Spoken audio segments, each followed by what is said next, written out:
welcome to Revive Ministries Podcast. This month's theme is It's Okay to Fall. I recently read a concept, a thought that I thought was very helpful, at least to wrap my head around, how we think about the people we helped and the people who helped us. It says, forget the favors you've given to your neighbor, but always remember the people who have helped you along the way. It was mental health, World Mental Health Day on the 10th. They have it since, and this theme was mental health at work. And I felt that was interesting. I just recently read about it, and I think it's a worthy cause when you think about how much is going on with everyone who is, trying to make sense of everything. So I do encourage, what they have really tried to do is their objective is to raise awareness about mental health issues around the world, mobilize efforts to support mental health, whatever that looks like. But without further ado, I wanted to introduce our guest today. His name is Al Richards. Thank you so much for coming on and just being part of the conversation, discussion. Thank you so much. Absolutely. Thank you for asking me. It's an honor. Thank you. I just want to share a little disclaimer for those who are listening. If you are in crisis, seek appropriate professional help immediately. I encourage you to do that. In the States, it's 988. If you do have, I do encourage, I know a lot of those who are listening are not always in the States, and I've been recently trying to get other hotlines, suicide hotlines around the world. In Germany, it is 112. His emergency line, suicide hotline is 0800111011. And Lebanon, the suicide hotline is 1564. So I encourage, wherever you are, it doesn't have, I guess the best thing you could do is just talk, whoever that friend is, coworker, family member, spouse, if you could just say these three words, I need help, that may be a good start. So that's where we're at. Thank you again, Al Richardson, for being part of this conversation. Absolutely. Again, thank you so much for asking. I always say that people say it better than me. I would say Albert Einstein is a notable one. He says it this way: it's not that I'm so smart. It's just that I stay with the problem longer. So what comes to mind when you think about this, Al Richards? I really think I can relate to this, but what do you think? Oh my gosh. I guess I could say I did stay with a problem longer. I battled an 8-year weekend cocaine and alcohol use. And as I was coming out of my pit and figuring out who Al Richards truly wanted to be, my wife fell into alcoholism, and I stood by her for 9 years. And I guess I stayed with that problem a lot longer than most. A lot of people said, how the heck did you make it through 9 years of that? And it's because I believed in her, and the only issue that I was doing wrong is I kept doing the same thing with the same results. So until one day, I like to say, God slapped me upside the head, and he's my higher power. And one day he slapped me upside the head and said, hey, buddy, wake up. And I finally started looking at things a totally different way. So I hope I answered your question, but I stayed there for a long time.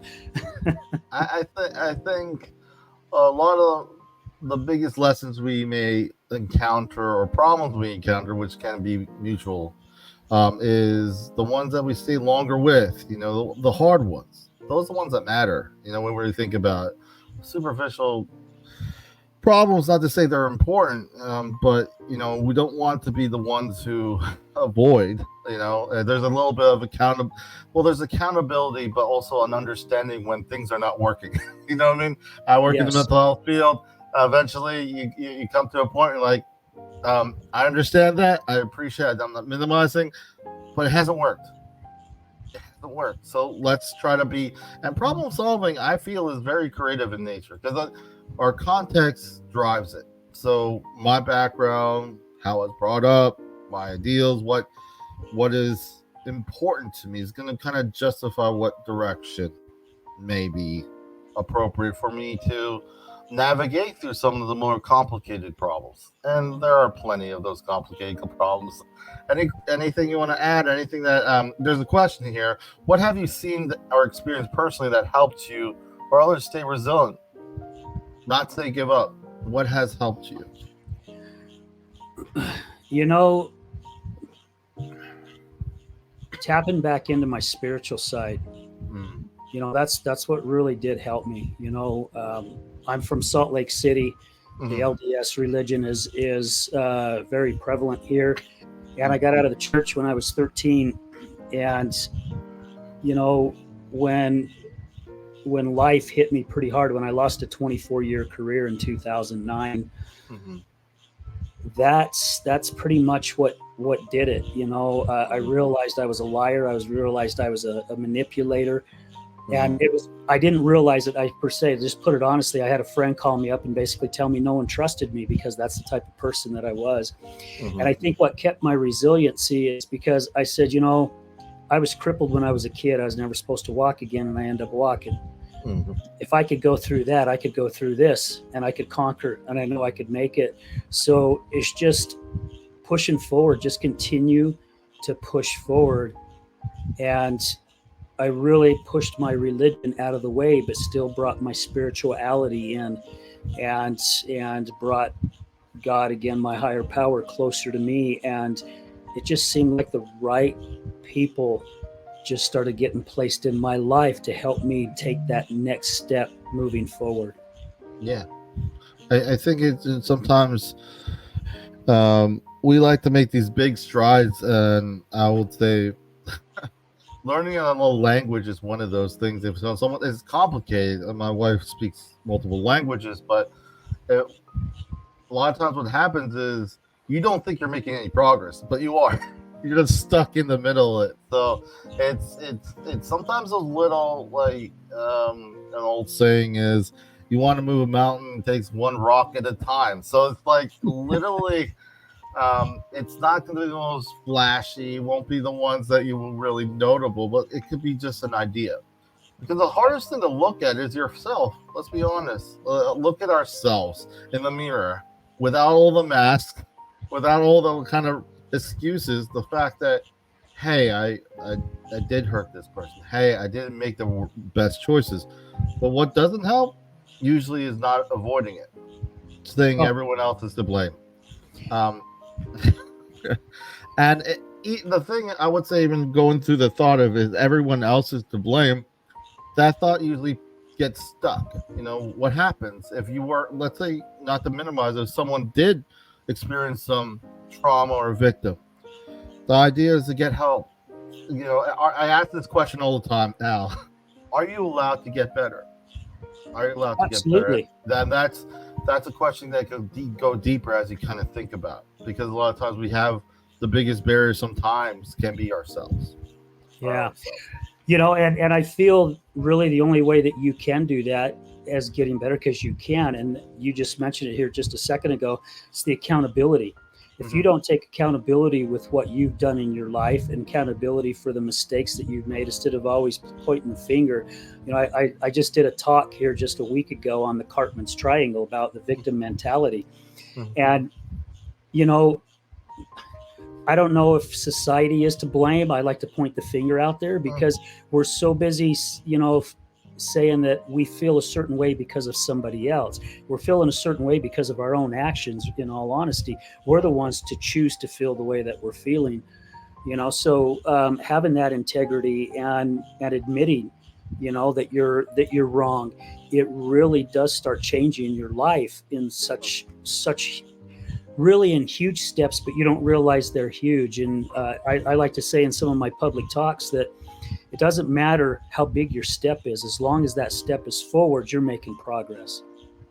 Yeah, I do feel, unfortunately, there's a sense of urgency, you know, when it comes to these steps. Sometimes we fall. The whole point is to get back up. I think human beings, at least for me, when I step back, we're the most impressive and unimpressive at the same time. We can be that. It's one of the joys of being human, is that understanding that we take ourselves either way too seriously. There's polarizing. There could be a third option. There could be a third option. We could be like, either they're with me or against me. Either this is going to work or not. Or maybe let's try to look at this at a different angle. Can we think about how, well, I've been trying to force this one way. And you mentioned it before, like higher power. And I don't proselytize in this podcast. I do encourage it, because when you have a higher power, if you have something bigger than yourself, you tend to get out of the way. There's too much of you in this whole process, and I feel at the very base level, if you're one who doesn't really relate to that, helping others really was helpful for me. At the point where I was at that point where I could. You get what I'm saying? So recovery, helping people became my healing. Serving people became my recovery. And being in the Christian faith, for me, it was more about neighbors, community. Like I mentioned, like, don't think about all the favors you took, all the favors you help people with. Think about the people who helped you along the way. And I feel that's kind of the way I try to see things. But you kind of carry yourself with you, right?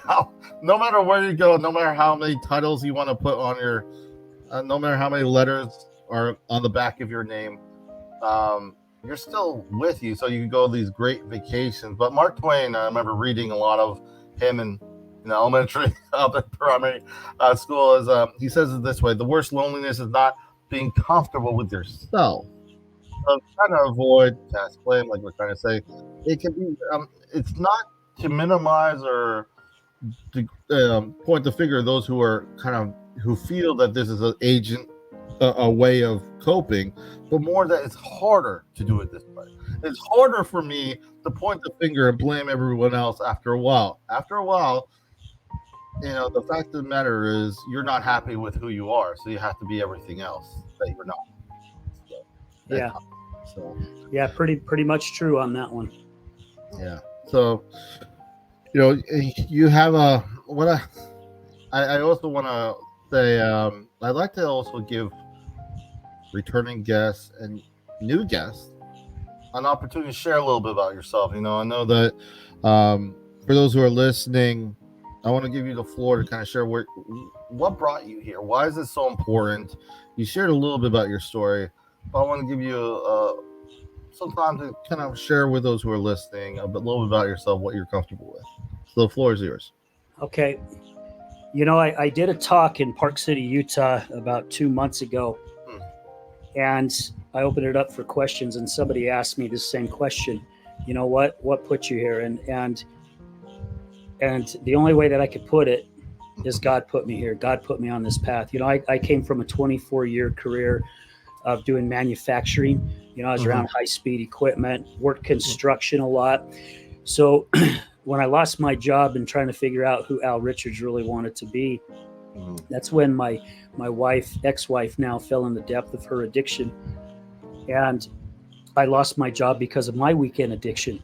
I pissed dirty on a UA that I hadn't been drug tested in 15 years. And all of a sudden, one day I walk in, and of course, when you're snorting cocaine every weekend, it stays in your system.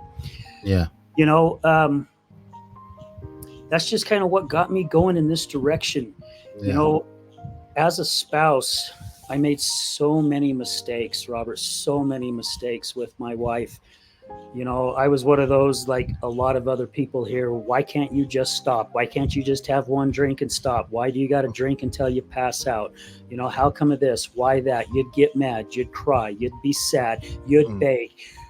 You tried everything you could possibly think of, not knowing that their choice is their choice. There's nothing you can do to put them on a path that they're not willing to go on at the time. And even if they are, a lot of times they don't really know how to get to that path. And that's what really got this whole ball started. I kept my wife's addiction under my thumb for a long time, didn't tell family, didn't tell friends. And then one day I finally broke down and told a friend, and he said, Al, it's about time you start talking about it. Just like your title says, it's okay to fall. And I had fallen really, really deep. I was in that pit with her. And as I started speaking about it, I started realizing how much better I felt about it. And then in March of 2020, we all know what happens. The whole world shuts down. All my speaking stuff comes to a stop. But something kept telling me there was something I needed to do, and I couldn't figure it out. And it took me still all the way into 2021 to figure it out. And I ended up starting my own podcast. Mm. And the whole purpose of starting that podcast was to bring guests on who have battled addiction. And we're talking all types of addiction, just not drugs, alcohol. We've had people come on and talk about sex and porn and gambling and eating and exercising and shopping and working, because the brain fires all the same way. And I wanted to get rid of that stigma, which I was one who had that stigma, right? I was always making my comments under my breath when I'd go downtown and see the unsheltered and the addicts and alcoholics, until I really started understanding their background, their stories, where they came from, what happened to them. And you mentioned, mental health. A lot of them battled with mental health because of trauma that's happened to them. Some had some very, very terrible childhood. Others came from a really good family. Other was very, very religious and fell into it. Others wasn't. And, it's just, addiction doesn't discriminate. It doesn't give a crap who you are, what you are, your color of skin, what religion you are. If it wants you, it's going to grab you. And it's just pretty much this whole journey the last 15 years has also changed me into a whole different human being, to where I have more empathy for other people. Now, when I see other individuals who are struggling, the first thing that pops in my head is, what's their story? What's happened in their life to put them here? Because I say this a lot, even on my show, no one wakes up and goes, I think I'm going to be a heroin addict. Yep, that's what I'm going to do. I'm going to destroy every relationship. I'm going to lose everything that I ever worked hard for. It doesn't happen that way. It's something that slowly grabs a hold of you.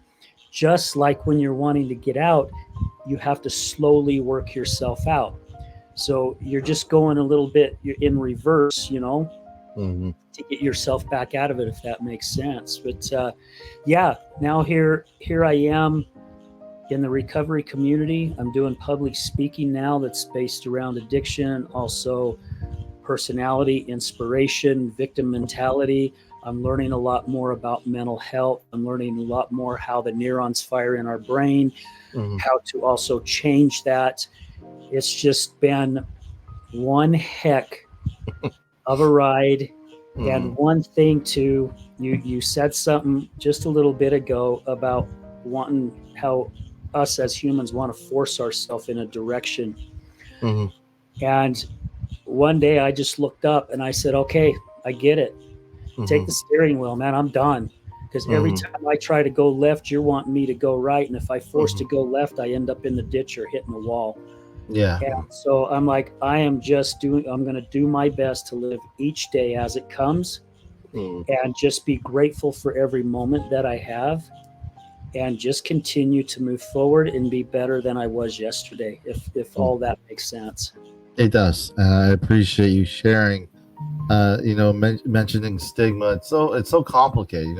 Substance use communities, recovery communities, mental health communities, and there's a lot of those dual diagnoses. Like you said, they have both mental health issues with addiction issues. And what a lot of times I hear on both sides, but mostly is that they don't feel heard. A lot that I don't feel heard. One of the most painstaking things to experience, I could say personally, but also I've seen, is wanting someone to understand what you're going through, and then you're realizing you're disappointed every single time because it doesn't really, the response is not what you want. So what I realized, and there's a lot of shame and guilt. I'm just, from my perspective, from mental health, shame, guilt, burdensome, all of which, from my experience, can be its own barrier. What I'm reminded, not only in the mental health, but other communities who are trying to get back on their feet, I was more reminded of what I couldn't do than what I could do. The barrier, people get complacent, and the belief that was in that the state was permanent, like a static permanence, and I was just a sick son. For me, what I realized was I was just going through something, but it doesn't, how you say, it's not who I was. I'm not who I was struggling, what I was struggling through. It was something I was navigating through, but it didn't really, for me, that was a turning point to understand that I will never get anyone to understand what I gone through. However, that's okay. I'm still moving along. And I feel like we spend sometimes, I had to learn the expectation level, but also understand that I can be my own barrier. Families can be their own barrier. The thing that gets scary, especially if you had strong substance use history or mental health history, the family just doesn't want anything to change. But that's not healthy. Things will change. You may want to try something, and I feel that is one of the biggest lessons I've learned when we talk about just the stigma portion of whatever you're going through. The fact of the matter is you're living with you, just like Mark Twain says. If you are not happy with who you are, and you're just kind of living for everyone else but yourself, not yourself, you're going to be kind of miserable of what you're doing. Yeah. At a very basic level. Yeah, absolutely.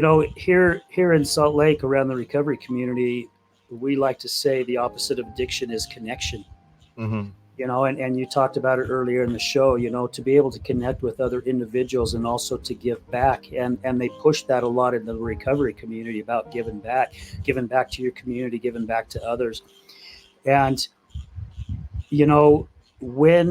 when you can have that connection, you talked about if you talk with somebody and they don't quite understand, when people call me and ask for certain things, if it's an area, even though I'm an international certified crisis and recovery coach, a lot of times if it's something that I don't quite understand, I actually will refer someone else because they've lived exactly the way this person's living. Exactly. So they understand.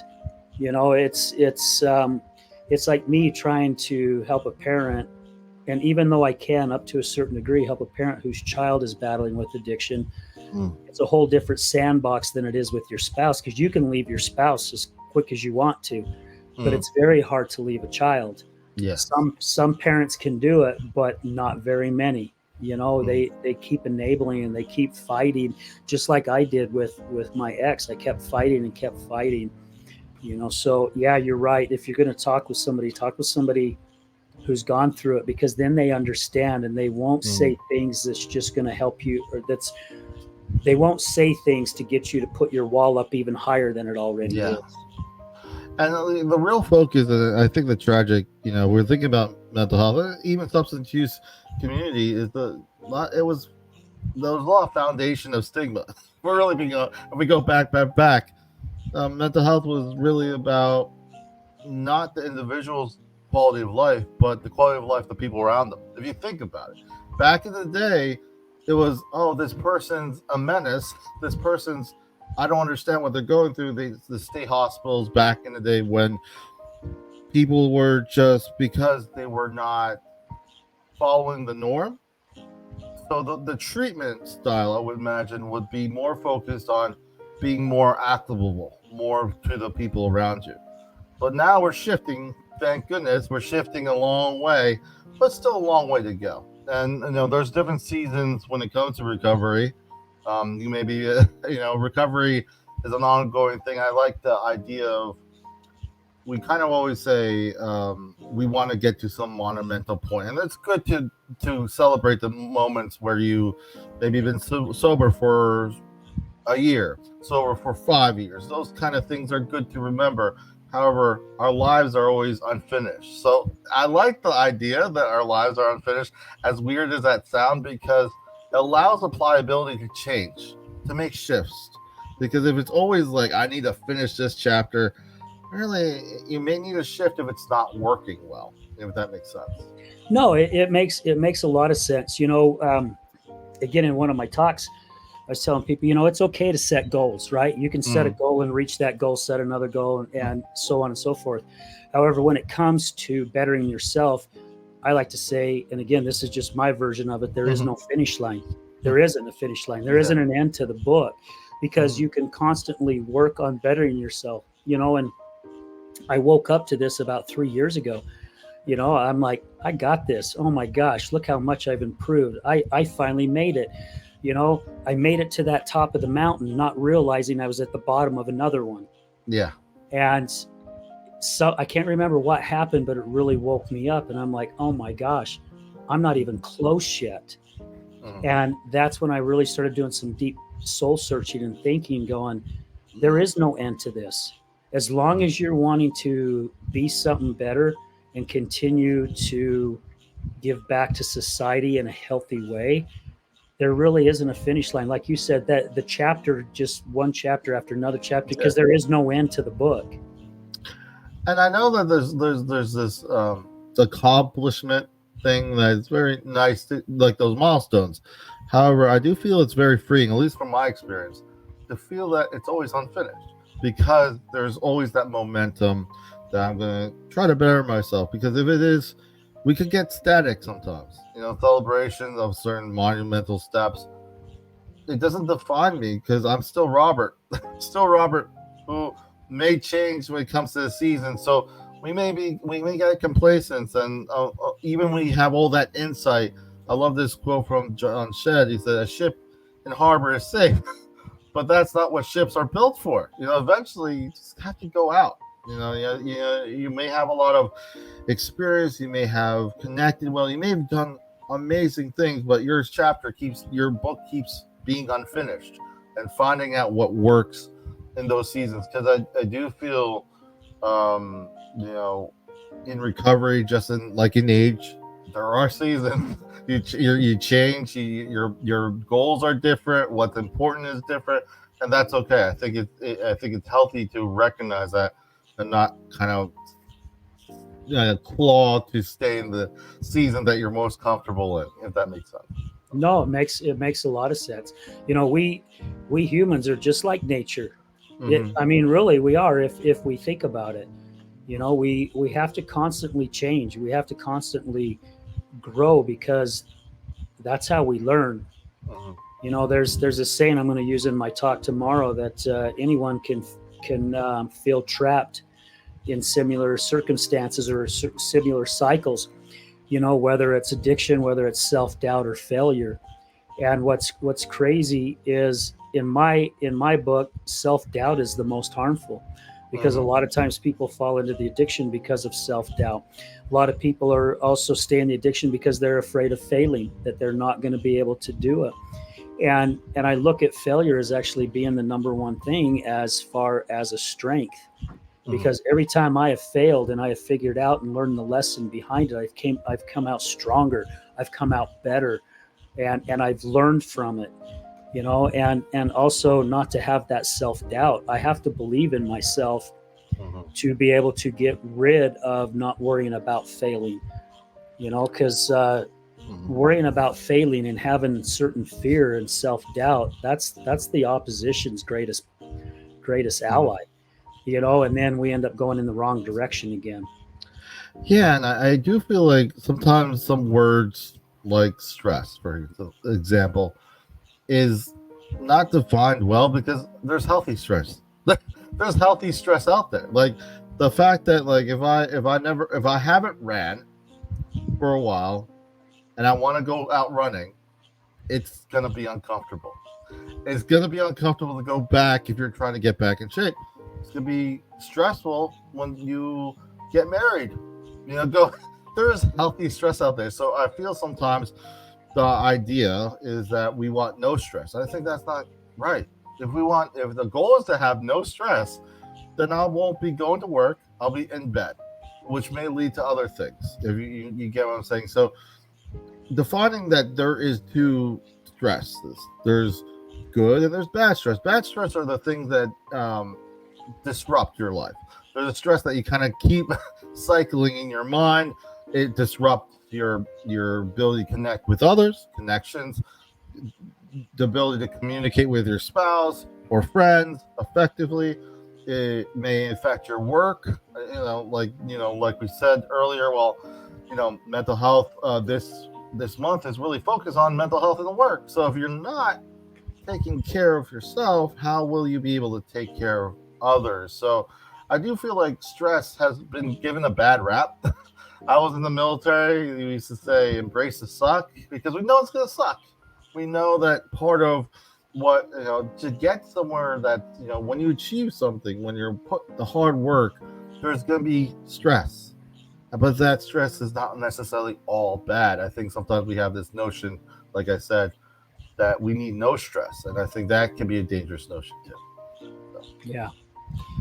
Yeah, and there's no way of getting away from it. No way. It's again, that's part of life.